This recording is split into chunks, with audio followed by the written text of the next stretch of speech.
This ain't just a prison story, it's a massacre behind locked bars. I'm Dave, and this is Carandiru. In the heart of São Paulo, Brazil, once stood a fortress of fear known as Carandiru Penitentiary. At its peak, it housed over 8,000 inmates, twice its intended capacity, turning the facility into a boiling pot of chaos, gangs, and death.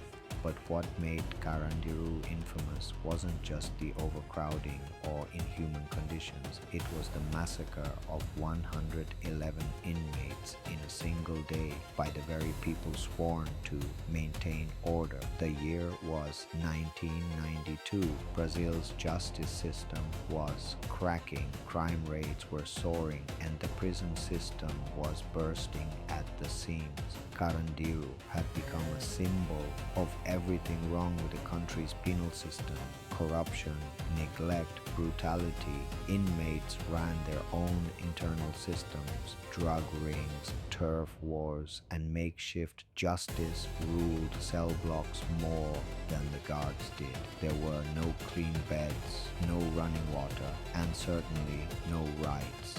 On October 2nd, 1992, a fight broke out between rival gangs in Pavilion 9. Not uncommon, but this one escalated fast. Guards lost control. The prison director called for help and Brazil's military police responded. But instead of calming the riot, they stormed the facility with rifles and no mercy. Within minutes, the prison turned into a war zone.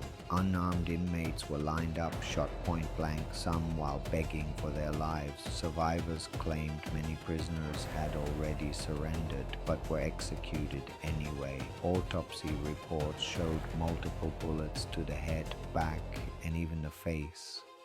Some victims were found piled on top of each other. Blood ran down the concrete halls of Pavilion 9.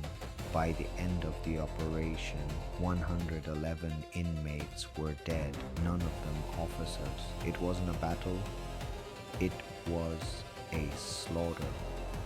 The Brazilian government tried to justify it as a necessary operation to regain control, but the world saw it for what it was: a massacre.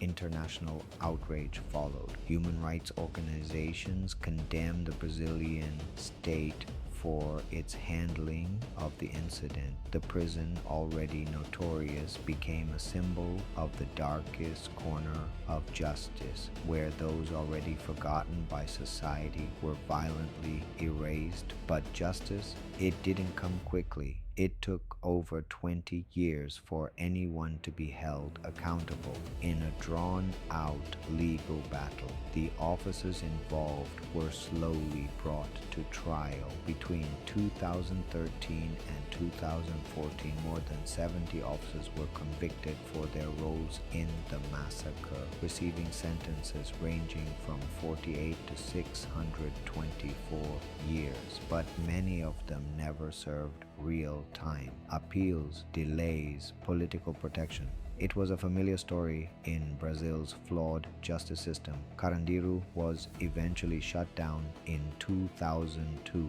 and demolished in 2005. In its place now stands a park and a community center, a shallow attempt at rebirth built on the blood-soaked memory of men who died behind locked steel.